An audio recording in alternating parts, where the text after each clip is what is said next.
four wheels. Cars have changed the game for over 80 years. On the street, the track, and everywhere in between. But where did it all start? Let's find out.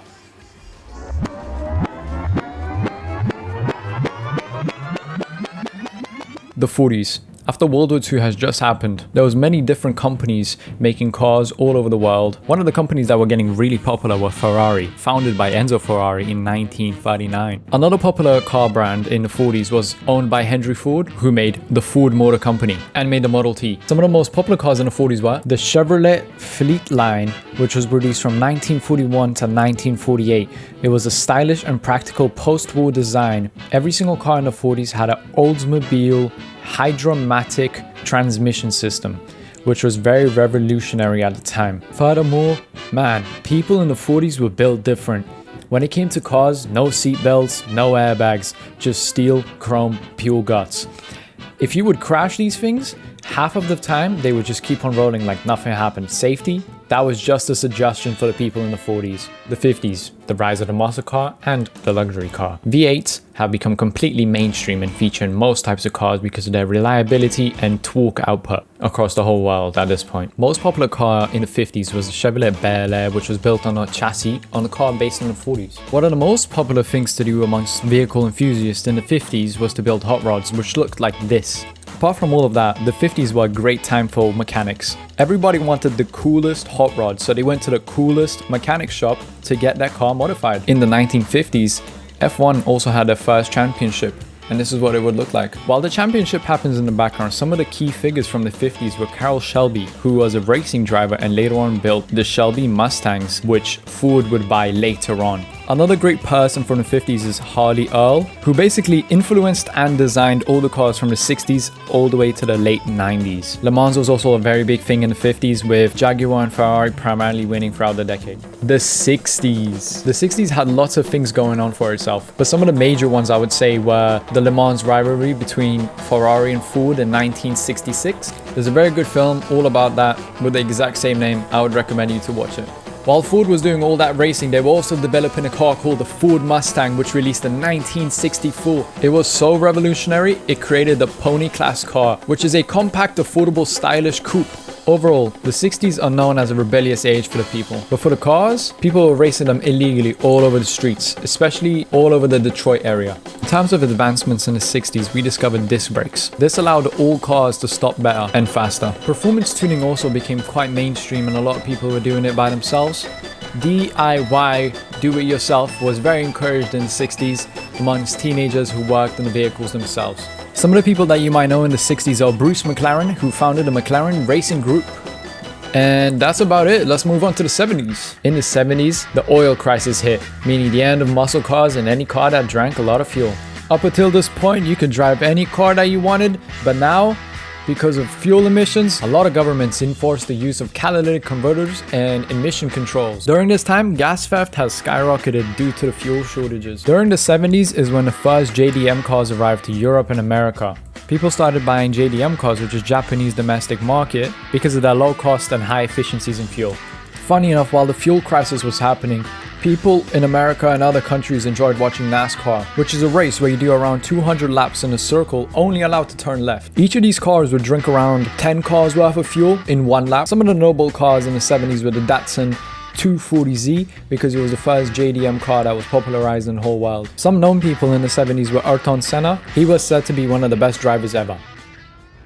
In the 80s, Group B was everywhere, driven everywhere, watched everywhere, fans everywhere. Group B cars were absolute monsters. They were as light as possible. They were turbocharged, making them insanely fast. Some of the cars in Group B had over 500 horsepower. No electronic assist. In the 80s, turbochargers have become mainstream, making cars faster and more powerful with nothing at cost. Although Group B was good, the 80s was a golden age for car thieves. With no modern security measures, just basic car protection. Nothing was protecting you against the cars getting stolen. Luxury carjackings have increased, with criminals targeting Mercedes-Benz, BMWs and Cadillacs because of the expensive parts inside these cars. After stolen, these cars would get taken to chop shops where the cars would be stripped and then sold for parts and resale. Although yes, there were some thieves in the 80s, there were some good things too. For example, Enzo Ferrari released the F40, which was the first car to reach 200 miles per hour. Some people that you might know from the 80s were Michelle Mouton, which was the first woman to win World Rally Championship at Group B. The 90s. By the late 90s, JDM cars were dominating the market, and they were built for speed, handling, and tunability. All cars in the 90s from Japan all came with a VTEC, which gave small engines big power boost, or twin turbo setups. Twin turbo setups were seen in Toyotas, Nissan, Mazdas, and they pushed performance to the limits. The most popular thing to do amongst racers in the 90s would be to go on the Wangan, which was a bayshore route, which was the ultimate battleground for all underground racers and street racers. They would go here every single night on this highway and go over 200 miles per hour every night. The reason the racers could do whatever they want on the highway was because of this.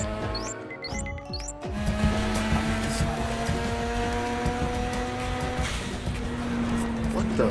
Well, these cars here only factory tuned. You can do better than 180K, they can't catch you. So they don't even try. During this time, working on your own car and tuning your own car was cool. So people like Smokey Nagata, who made Top Secret, which is a famous tuning company, he ran illegal speed runs on the UK highways going 200 miles per hour just to advertise his tuning shop all the way out in Japan. The 2000s were crazy, man. First of all, when gaming started to get more popular, we started to get games like Need for Speed Underground and Need for Speed Underground 2, which defined a whole tuner culture and customization for a whole generation. Apart from the Need for Speed series, there are also other popular games at this time, such as Gran Turismo 4, Midnight Club 3, Forza Motorsport, and Test Drive Unlimited. Apart from it being a great year for gaming, it was a great year for films. We had films like Tokyo Drift come out. Supercars also went insane in 2000s. Cars like the Bugatti Veyron, which was the first car to have 1000 horsepower in a production car, breaking the 250 mile per hour speed barrier. F1 also saw its rise in legends, such as Michael Schumacher, who dominated with Ferrari. People like Fernando Alonso and Lewis Hamilton, who were emerging at this time. In the 2000s, Le Mans saw a diesel dominance with the Audi R10 TDI, proving that hybrids and alternative fuels were the future. Welcome to 2010. In 2010, self-driving technologies have become real. After companies conspiring of self-driving cars for years, in 2010, we finally saw it with our own eyes. Companies such as Google and Tesla started testing their own autonomous vehicles, as you can see in the video. 2012 was a big year for EV. Tesla Model S was made, proving that EVs could be fast, stylish, and have long range. Hybrid cars were everywhere. For example, McLaren P1, Porsche 918, Ferrari LaFerrari combined electric motors with high-performing engines to get the best of both worlds. In 2014, we saw Formula E, which was the first fully electrified racing series, proving that EVs could still compete. Notable figures that you might know from 2010 on Elon Musk, who published Tesla and electrified cars into the mainstream, and Ken Block, whose Gymkhana videos took over YouTube and all social media, showcasing his insane driving skill. Now, let's go interview my local mechanic shop to see what they think about the current state of the automotive industry and what it might be its future. First of all, what's your name? My name is Jack Harvey. Yes. So, what do you think about the future of cars, especially with cars becoming more electric and they're becoming way more common? And it won't last with electric cars because lithium, the way they mine it, they dig into the ground. It's disgusting. It's worse than petrol cars. It costs more to make them than it does cost to run petrol cars. If anything, hydrogen would be the way to go. Hydrogen, yeah. Yeah. Synthetic fuel is a lot safer. It's a lot nicer. Maybe hybrids, if anything. But then again, a little bit electric, a little bit of gas. Yeah, so right now they don't tax the batteries, so the cars will probably only last 5-10 years. Mm-hmm. Once that battery's done, they cost about 10 grand for a new battery on a Tesla. So once that's done, the car's done. Fair enough. So do you have any personal connections to your vehicles that you work on, or do you feel like cars are more than just metal pieces of rotating metal, you know? I mean, I do say I sometimes hate cars, but really I do love them. They are, once you get them running nice, they're great. Driving them feels amazing. It's weird to explain. It is just more than a car to some people. Some people, they love their cars like mad. I don't really love every car. I like the cars I like my Audis. I like a couple BMs. It just depends on what you are. I like my old school rally cars, like Lanciers or Ford Escorts, because them cars, they're just more than a car. They're just perfectly designed piece of machine. Like, which decade would you say had the biggest leap for like cars mechanic wise? Probably in the 90s. In the 90s. Yeah.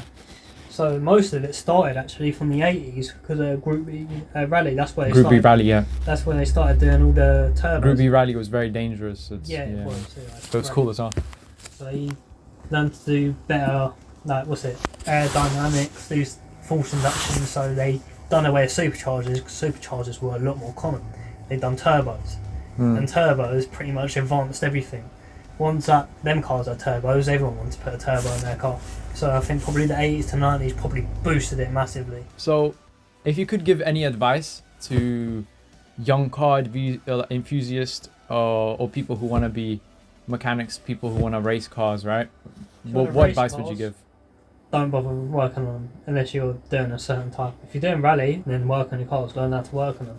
If you're doing if you want to try getting something like go-kart and F1, don't bother, just learn to drive. Just drive, yeah. Because you have someone else repairing them for you anyway. But if you want to become a mechanic, make sure you love the job. It's not a job that anyone can get into because the money's not the best. But you do get a job satisfaction from it. You get cheaper car parts, you get cheaper stuff. So you'd probably spend like a couple grand doing a clutch. Like earlier you heard a lady paid £1 for a clutch, that probably cost me £200 Yeah. for the same job, just for the parts. From this point on, we can only speculate where the future of cars will go. Who knows, maybe they'll start flying one day. Anyways, thank you so much for watching my short documentary, Four Wheels. If you guys have any suggestions for my next documentaries or films that you would like to see, let me know. See you all in the next one.